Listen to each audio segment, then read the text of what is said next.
Chapter 39. From the blue thread, the purple wool, and the scarlet material, they made finely woven garments for ministering in the holy place. They made the holy garments that were for Aaron, just as Jehovah had commanded Moses.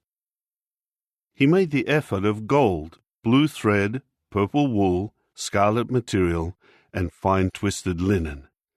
They hammered plates of gold into thin sheets, and he cut it into threads, to work in with the blue thread, the purple wool, the scarlet material, and the fine linen, and it was embroidered. They made shoulder pieces for it that were joined at its two top edges.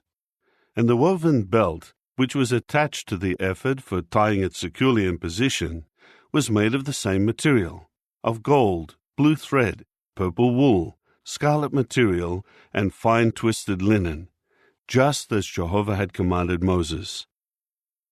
Then they mounted the onyx stones in gold settings, and they engraved them with the names of the sons of Israel, as they would engrave a seal.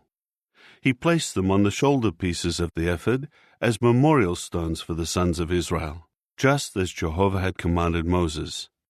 Then he made the breastpiece with the workmanship of an embroiderer, like the workmanship of the ephod, out of gold, blue thread, purple wool, scarlet material, and fine twisted linen. It was square when doubled. They made the breastpiece, which when doubled was as long and as wide as the span of the hand. They set 4 rows of stones in it. The first row was ruby, topaz, and emerald. The second row was turquoise, sapphire, and jasper. The third row was leshem stone, agate, and amethyst. And the fourth row was chrysolite, onyx, and jade. They were mounted in settings of gold. The stones corresponded to the names of the 12 sons of Israel, and the names were engraved like a seal, each name representing one of the 12 tribes. Then they made wreathed chains on the breastpiece, like cords of pure gold.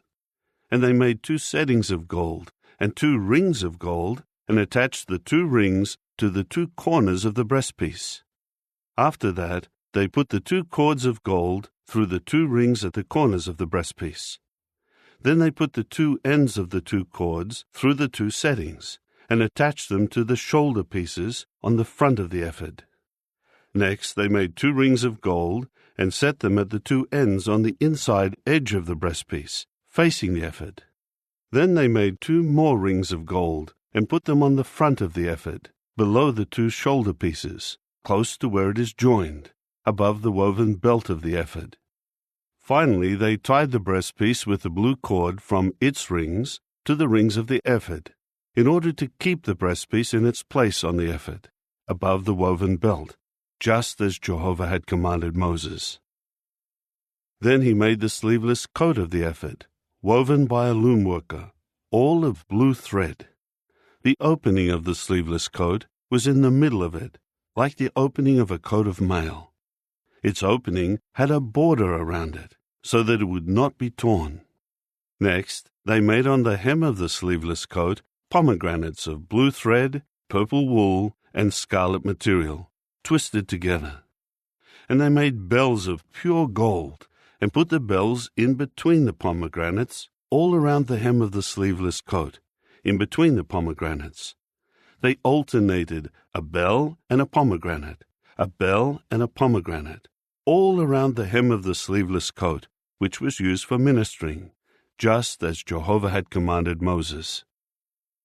And they made the robes of fine linen, woven by a loom worker, for Aaron and his sons, and the turban of fine linen, the ornamental headgear of fine linen, the linen shorts of fine twisted linen, and the sash of fine twisted linen, blue thread, purple wool, and scarlet material woven together, just as Jehovah had commanded Moses. Finally, they made the shining plate, the holy sign of dedication, out of pure gold, and inscribed on it an inscription as one would engrave a seal: "Holiness belongs to Jehovah." They attached to it a cord made from blue thread in order to put it on the turban, just as Jehovah had commanded Moses. So all the work for the tabernacle, the tent of meeting, was completed, and the Israelites did everything that Jehovah had commanded Moses. They did just so.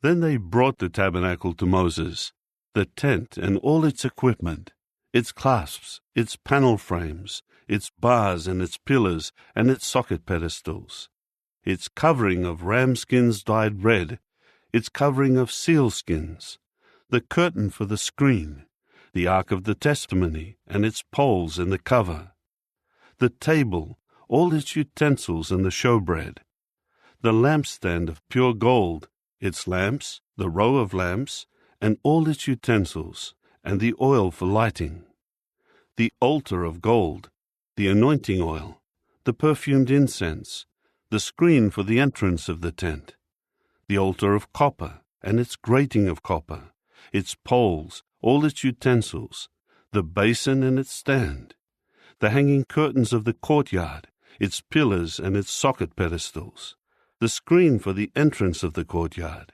its tent cords and its tent pins, and all the utensils for the service of the tabernacle, for the tent of meeting, the finely woven garments for ministering in the sanctuary, the holy garments for Aaron the priest, and the garments of his sons for serving as priests.